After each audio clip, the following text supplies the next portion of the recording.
नमस्कार, आप देख रहे हैं NH24 न्यूज। मैं अखिलेश, रांची, झारखंड से। पता है बच्चों का भविष्य का आज राजनीति इसलिए गंदी है कि इसमें साफ सुथरे पढ़े लिखे सोशल नैतिकवान लोग नहीं हैं। यदि राजनीति में साफ सुथरे पढ़े लिखे और सोशल लोग, नैतिकवान लोग राजनीति में प्रवेश करते हैं तो राजनीतिक गंदगी को साफ किया जा सकता है। जैसे कि आप देख रहे हैं कि एक राजनीतिक पार्टी है स्वतंत्र राष्ट्रवादी पार्टी SRP। ये एक भारत सरकार द्वारा एक पंजीकृत राजनीतिक पार्टी है। अभी यहाँ ये कुछ मांगे हैं इनके हैं और मांग को लेकर के यहाँ पर धरना पर बैठे हुए हैं। पहले हम कुछ लोगों से जानते हैं कि ये इनका पहले बैकग्राउंड क्या है और ये पार्टी की क्या विचारधारा है। और ऐसे देखा जाए तो राजनीतिक पार्टियां तो बहुत सारे हैं हमारे देश में, तो इनको लोग क्यों माने, इनकी बातों को लोग क्यों माने। आइए जो स्वतंत्र राष्ट्रवादी पार्टी के जो प्रदेश अध्यक्ष हैं, पहले उनसे हम लोग बात करते हैं। सर, आपका इस चैनल में स्वागत है। धन्यवाद। आप अपना परिचय बताइए सर। मैं राम प्रकाश तिवारी, प्रदेश अध्यक्ष स्वतंत्र राष्ट्रवादी पार्टी झारखंड प्रदेश, रांची। तो ये कहना है सर कि ये जो आपका स्वतंत्र राष्ट्रवादी पार्टी है, तो जैसा कि कुछ अपने प्रमुख मांग आपने किया है, मैं तो पहले ये जानना चाहता हूं कि ये पार्टी जो है अभी कहां काम कर रही है, कब रजिस्ट्रेशन हुआ पार्टी का? पार्टी का रजिस्ट्रेशन हुआ है 2007 में और दिल्ली के अलावे जो है अभी झारखंड में ये जो मुझे दायित्व दिया गया है, ये काम जो है 2020 से हमने जिम्मेवारी से शुरू किया है। माने हम लोगों का इधर कार्यकारिणी का भी चुनाव हुआ था, इसमें सभी लोग पता स्थापित हुए। और पार्टी का मुख्य उद्देश्य है कि जो अभी वर्तमान में जो सरकारी कार्यालय है, पुलिस थाना है, न्यायालय है या जो भी स्कूल है, कॉलेजेस हैं, सरकारी तंत्र में जो फैला भ्रष्टाचार है उसको दूर करना है और उसके लिए आवाज़ बुलंद करना है।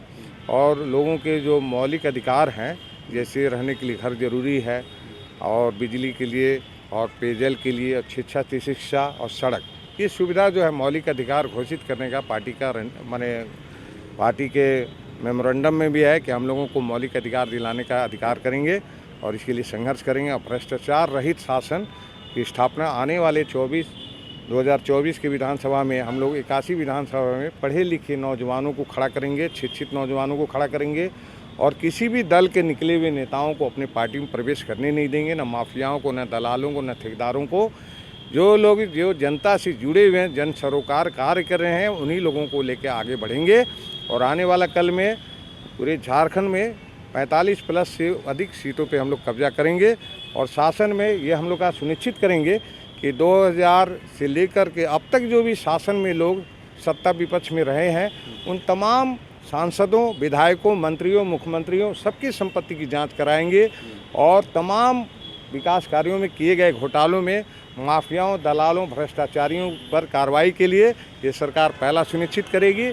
और न्यायपालिका की कार्यप्रणाली को जवाबदेही बनाएंगे। पुलिस थानों में जो आम जनता से सरोकार काम करने के लिए अनुसंधान के नाम पे जो केसेस को उल्टा सीधा करते हैं, रफा दफा करते हैं, अपराधियों को संरक्षण देते हैं, उन लोगों पे कड़ी लगाम लगाएंगे। पार्टी का मूल उद्देश्य है कि हम 50 लाख नौजवानों को सरकारी नौकरी देंगे। और इसके लिए आपका सवाल भी हो सकता है कि भैया कैसे दीजिएगा, ये सरकारी असफल है। इसीलिए कि हम सड़क निर्माण से लेके, पुलिया से लेकर के और भवन निर्माण से लेके, तालाब हो चाहे जो भी काम हो, ये सरकार के हैं या उच्चाधिकारी हैं, उनके सभी संपत्तियों की जांच और इसके लिए ज़रूरत पड़ेगा तो भ्रष्टाचार निरोधक ब्यूरो को लोकायुक्त के अंदर में हम लोग करेंगे और उसी के द्वारा सारा जांच और संपत्ति जब्त करने का भी एक नया कानून बनाएंगे। एक चीज़ और पूछना है सर कि जैसे कि आप अभी जुड़े हुए हैं इस पार्टी में, आपके जितने भी लोग अभी पार्टी में हैं, कार्यकर्ता लोग जो भी हैं, तो वो मतलब किस प्रोफेशन उनका क्या है, किस प्रोफेशन से लगभग आए हुए हैं? देखिए, कोई नौकरी करता है, कोई स्कूल में शिक्षक हैं, कोई स्कूल चलाते हैं, विभिन्न तरह के लोग हैं।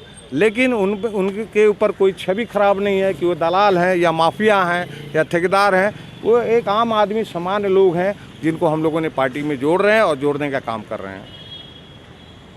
तो एक मिनट कर दीजिए। अभी जैसा कि आप जान रहे हैं कि बहुत सारी पॉलिटिकल पार्टी हैं और वर्तमान में कौन कौन पार्टी एग्जिस्ट करते हैं वो भी आप देख रहे हैं। बहुत सारी पार्टियां और भी उभर के आई हैं। मेरी जानकारी के अनुसार हमको लगता है पूरे इंडिया में लगता है 100-200 के आसपास पार्टियां हैं।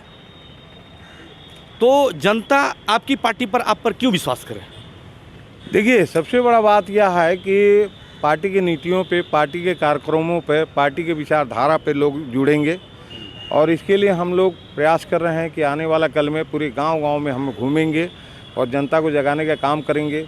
और जब जनता को ये विश्वास हो जाएगा कि ये आदमी जो है, तो हम लोग का तो देखिए, कोई भी राजनीतिक भ्रष्टाचार के खिलाफ नहीं बोलता है, क्योंकि वो लोग स्वयं ही भ्रष्टाचार में लिप्त हैं, वो लोग दलाली में लिप्त हैं, इसीलिए उस क्षेत्र में वो लोग आवाज़ उठाएंगे नहीं।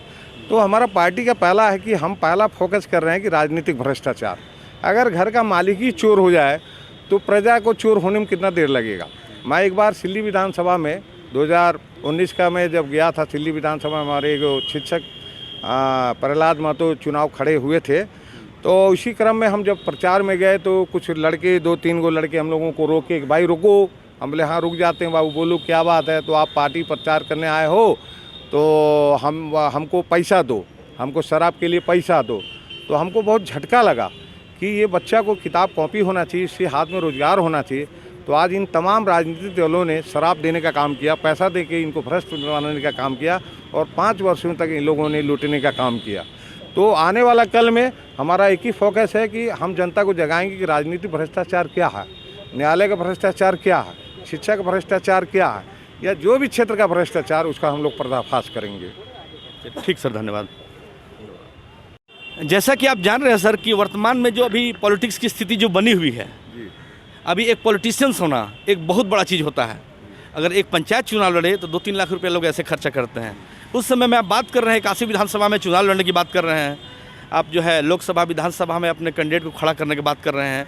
तो अभी जो करप्शन में लिप्त है, जो भ्रष्टाचार, राजनीतिक भ्रष्टाचार है जो बना हुआ है, जो लोगों की मानसिकता है, जितने आपने अभी बातों में बताया कि मैं एक बार चुनाव प्रचार प्रसार में गया था, वहाँ वो लड़का जो है हमसे पैसा मांगता है कि आप हमको पैसा दीजिए, पैसा है कि दीजिए, उसके जबकि उसके हाथ में किताब होना चाहिए। तो ये जो मानसिकता लोगों की बनी हुई है लेने की और राजनेताओं के देने की, तो ये मानसिकता को आप कैसे ख़त्म करेंगे? देखिए, जब उनको एक बात बताएंगे कि आप जो रोज़गार नहीं मिल रहा है, आपको रहने के लिए घर नहीं मिल रहा है, बिजली नहीं मिल रहा, पानी नहीं मिल रहा शुद्ध, और रोजी रोज़गार से भी वंचित हो रहे हैं, तो इसका मूल कारण है कि आप ऐसे दलालों को, माफियाओं को सत्ता में पहुंचाओगे जिससे आप चंद रुपए लेके उनको 5 साल लूटने का काम का अवसर दोगे। तो हमारा पार्टी को दो कि हम आपको अधिकार देने का काम करेंगे। और रह गया कि चुनावी खर्च का जो बात बोल रहे हैं कि हम सिर्फ कैंडिडेट को चुनाव छीने देंगे और जनता की जन भागीदारी होगी और वो चुनाव जीतेगा जनता के सहयोग से, और जनता के लिए ही निष्ठा होगा, न कि पूंजीपतियों के प्रति रहेगा, न भ्रष्टाचारियों के प्रति निष्ठा रहेगा, एक आम आदमी के प्रति निष्ठा रहेगा। ये पार्टी का एजेंडा है और इस चीज़ को हम लोग भी जानते हैं कि छोटा चुनाव हो तो खर्चा जो करने की बात है तो जनता के सहयोग। एक पूर्व मंत्री जिनका नाम मैं नहीं लेना चाहता हूँ, बोले तिवारी जी, आप बोलते हैं कि आप काशी विधानसभा में चुनाव लड़िएगा, ये पैसा कहाँ से लाइएगा? तो मेरा जो अनुभव है कि 2000 गाड़ी अगर बस बुक करते हैं तो 2000 बस में अगर आप 1 लाख भीड़ 50 आदमी के हिसाब से लाइएगा तो 1 लाख भीड़ जुटता है। ये खर्चा कहाँ से लाइएगा? बस का खर्चा कहाँ से लाइएगा? लोगों को खाने पीने की व्यवस्था कहाँ से लाइएगा? तो इसके लिए आपको 50 करोड़ रुपया आपको चुनाव में खर्च करने के लिए ज़रूरत पड़ेगी, और जब तक आप नहीं कीजिएगा तो आप नहीं आ सकते। तो मैं पूछा उनसे सवाल कि सर, जब आप पहला चुनाव लड़े थे तो उस समय आप क्या खर्चा किए थे? तो बोले कि हमको तो कोई खर्चा नहीं किए थे, हमको तो जनता ने 7,000 रुपीज़ खर्चा करके हमको विधायक बनाया। तो विधायक बन के आपने क्या काम किया?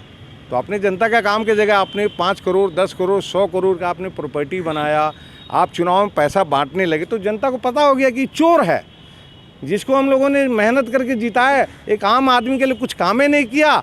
अब फिर इसको कहा है तो वो जब देने आता है तो ले लेता है, तो वो नेता दोबारा जीतता नहीं। अब रह गया कि नरेंद्र मोदी के चेहरा पे, सोनिया के चेहरा पर, हेमंत सोरेन, शिबू के चेहरा पे आज वोटिंग हो रहा है। तो वही जनता को समझाना है कि चेहरे के पीछे मत। बातें तो बहुत हुई, बड़ी बड़ी बातें हुई और ऐसी बातें हुई जैसा कि लग रहा है सुनने से कि अगर मान लिया जाए कि ये पार्टी सरकार में आ जाती है तो सारी व्यवस्था को बदल सकती है। और भी बहुत सारी बातें सामने आ रही हैं कि लोग अपनी विचारधारा को रख रहे हैं कि हम राजनीतिक भ्रष्टाचार ख़त्म करेंगे, बाकी जो समाज में है बुराइयाँ उसको ख़त्म करेंगे। बोलने के लिए तो सभी लोग बोलते हैं, अब तो आने वाला वक्त ही बताएगा कि राष्ट्रवादी पार्टी जो है वो क्या करेगी। ये जो पॉलिटिकल पार्टी है आने वाले समय में क्या करेंगे। इसी तरह खबर को देखते रहिए और बने रहिए NH24 न्यूज़ में। कैमरामैन सूरज के साथ मैं अखिलेश कुमार, धन्यवाद।